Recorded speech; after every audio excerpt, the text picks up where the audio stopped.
La culture maintenant, la ville de Vendôme a déjà son festival de rock et son festival de cinéma. Elle essaye cette semaine de lancer un nouveau rendez-vous consacré aux arts du cirque.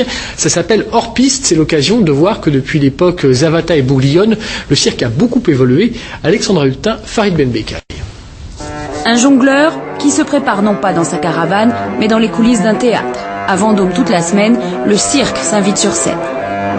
Le rapport à la parole n'est pas le même non plus parce qu'en frontal, l'acoustique en général est adéquate pour parler au public. En circulaire, avec la toile de chapiteau, on entend la mobilette qui passe à côté, le chien qui aboie. Du coup, le rapport aux mots ne peut pas être le même, le rapport au personnage non plus. Ça change le rapport à l'œuvre en fait. On les appelle des circassiens, des artistes qui mélangent performance physique et création. On ne le voit pas en répétition, mais il y a du texte et toute une histoire pour le spectateur. Un cirque hors piste qui a donné le nom à ce festival.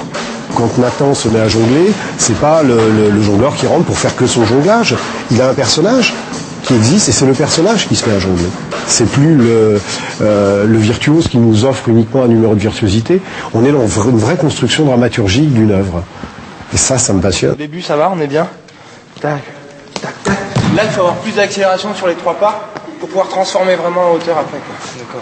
Embarqué dans une histoire, le spectateur va aussi devoir retenir son souffle. Au cirque, il est placé dans des gradins et l'artiste est plus bas. Au théâtre, c'est le contraire. On les regarde en contre-plongée, partir à 5 mètres de hauteur. Émotion garantie.